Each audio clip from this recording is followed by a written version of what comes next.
Well, guess who watched the first episode of the third season of Picard?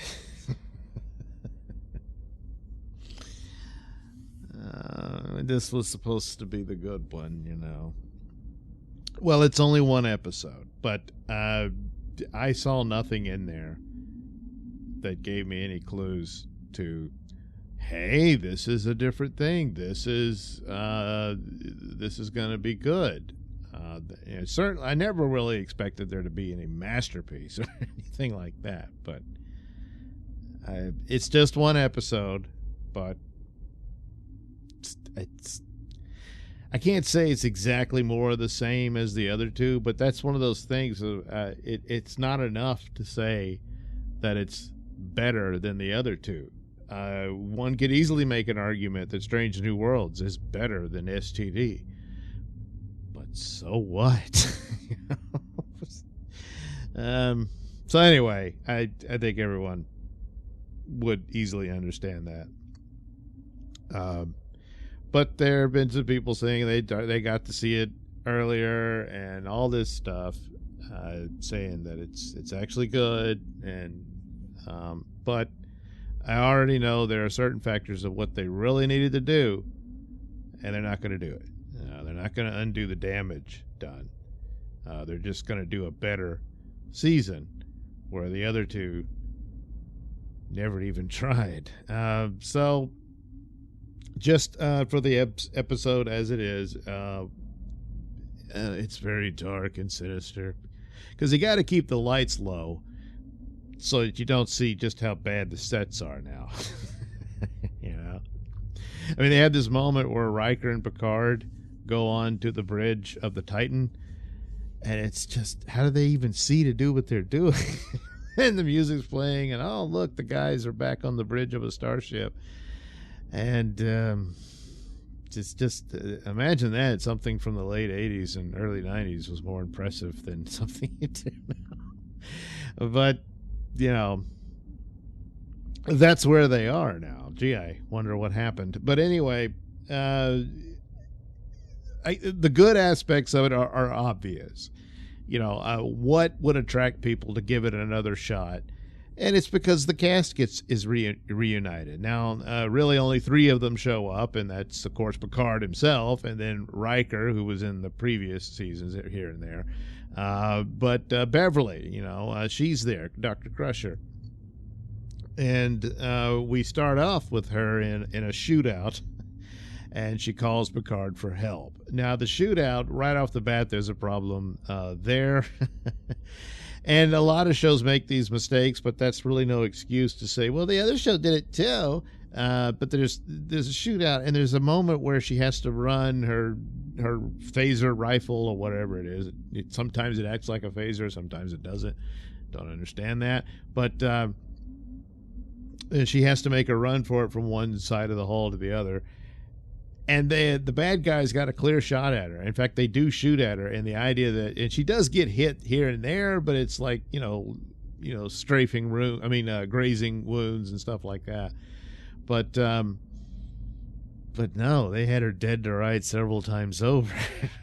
And it's just, you got to think that through. Now, of course, you know, Gates McFadden is not in her prime anymore, so it's not easy to do those, but you get the stunt lady in there to do it. And maybe they did, and it's still bad. I don't know. But anyway, she manages to fight them off, but then she's got to call Picard for help, and then collapses from her wounds and all that. But anyway, we go to Picard, and the signal she sends, it goes through his old badge from the old show, and he's like, what the hell? Why would someone send me something like old?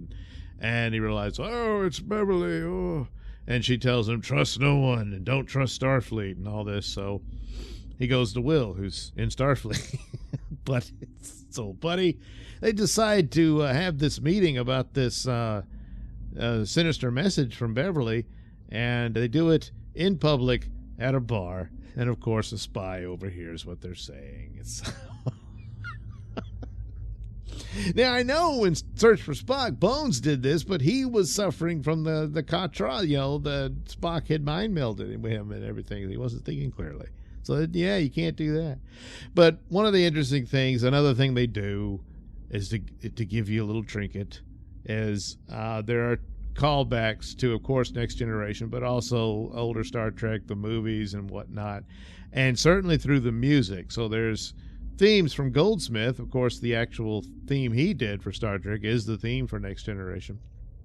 But also there's sort of it's not the actual music of James Horner, but it's stylized a lot like his music that he did for Wrath of Khan and most notably Search for Spock. There's certain segments that I recognize as they're trying to kind of copy that.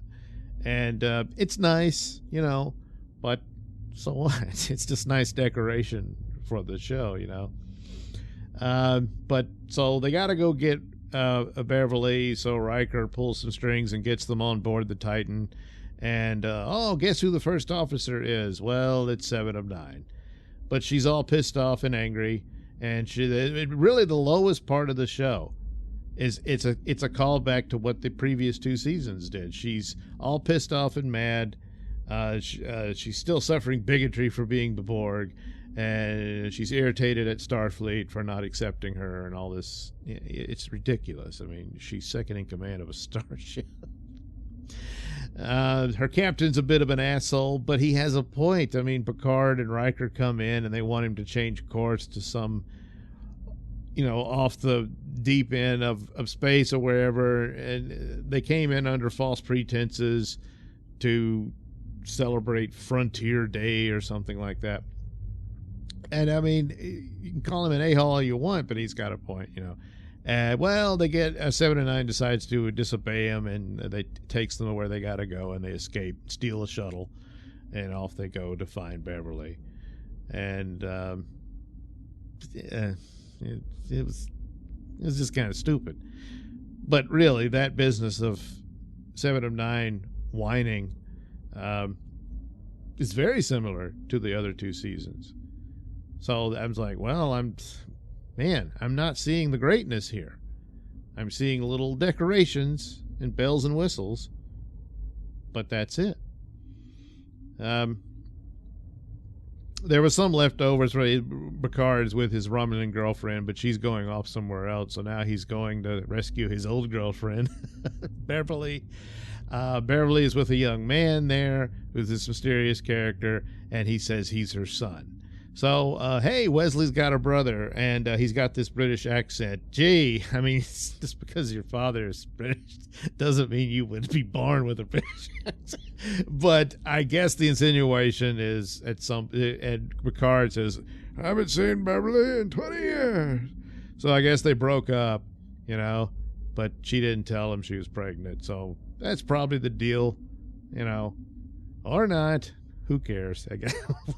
It's a shame that the Beverly and Picard thing wasn't followed up on. They did that through the show and teased it. And then the movies came along and she had nothing to do in those movies, and they could have used that for them.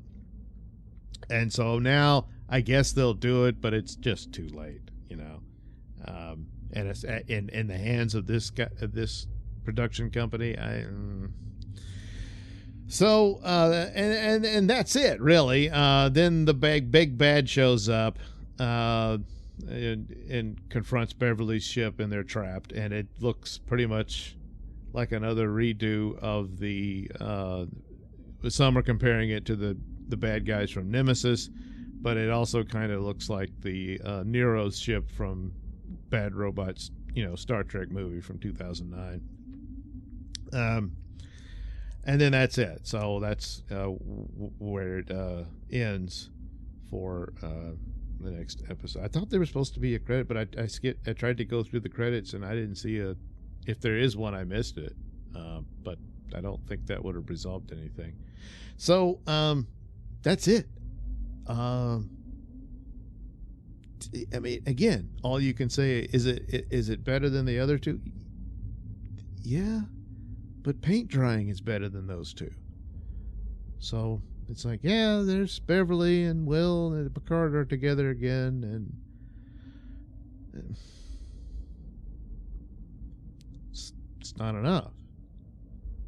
Raffi's there, but she's a secret agent now. And, her and 7 of 9 broke up again because probably 7 of 9 is just impossible to live with. Suddenly she'll find out she was only reprogrammed to be a lesbian, and that relationship's not going to work. I don't know. It's all very stupid. They should have had the original cast back. 7 of 9, the only plot point I could see with her having involvement with Picard is that there was that rumor that they wanted to pursue a possible storyline where Picard would seek Borg technology to help him with his degenerative brain disease, which would have been kind of an interesting thing, and that 7 of 9 would be someone he might have reached out to for contacting Borg technology. And he opens up a can of worms with that and that kind of thing. But instead, they did this crap with Data's daughter, which the show did much better. And that went nowhere. And then they did this stupid waste of a series with Q. And it turns out all Q was trying to do was get Picard laid with his Romulan girlfriend. And then he said, goodbye, I'm going to go die. Yes, the omnipotent God is dying. Whatever. Just awful. And of course, Picard is not really Picard. He's a robot. I mean, it's not like with Bones and Spock where they did some Vulcan mysticism where they literally transferred Spock's consciousness into a new regenerated body. This is just data that was downloaded into this, facsimile of Picard. So he's dead. It just doesn't work like that. You go all the way back to the original Star Trek, and Christine Chapel's husband. It's really me, and then they proved it's not him. He's just a copy, and so he kills himself at the phaser. So it can't be done that way. But that's the stupidity of it. Now, granted, point's been made that the Metalis guy who inherited this, yeah, he did, but you still got to fix it. Didn't do it, not going to. So, and it's a problem. But I mean, will the rest of the episodes be so overwhelmingly entertaining that it makes up for that, or you can just kind of hold your nose? I guess. I don't know, but I didn't see anything here that told me that. And heard some reviewers saying, "Oh man, I wanted to see what happens next." I didn't get that. It's the cliffhanger, but Oh yeah, and once again, it's typical of Bad Robot. I remember Red Matter, and then there was the Red Angel and STD and all that. Now there's the Red Lady.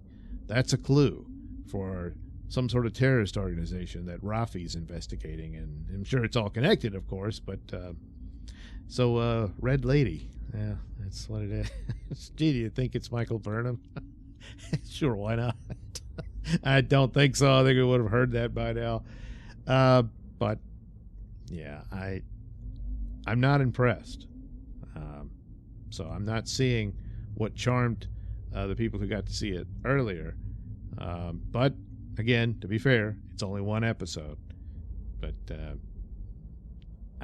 it's not like I'm in a hurry to see the next one. Like, oh man, I wonder what happens next. No, it didn't do that for me. So it's a shame. And I can understand a lot of people's desire for Star Trek, and I wish that were true. I really wanted it back. That's the thing that really twists the knife, is that all these years are wasted when we could have had new Trek. But it was in the wrong hands. And so, maybe somebody can restore it at some point. Yeah. But I'm getting up there in years. So this was kind of the moment. And, I was robbed. So, and even if this, again, if the other episodes turn out to be really good, despite the fact that it doesn't address the serious, ginormous robot elephant in the room, it's just going to be this cool send-off for the old crew, what are you going to do? You can't do another one, not really. I mean, this is it. So it's not going to save anything for Star Trek. It's just a little send-off for it, I guess. And it's probably what it is. I don't know. I know they already got Strange New World Season 2 in the can, but after sitting through the first one of that, they don't know what they're doing. So, I'm sorry. I'm not seeing anything that tells me, somebody finally got it. At least not yet, anyway. So, all right, there you go. Season 3 Picard, episode 1, the Next Generation. That it was called. I guess that's the clue to that. What do they mean, Next Generation? Well, probably, Beverly's son, who is probably, Picard Jr. Yeah, that's nice. Too bad his dad's dead and he's a robot now.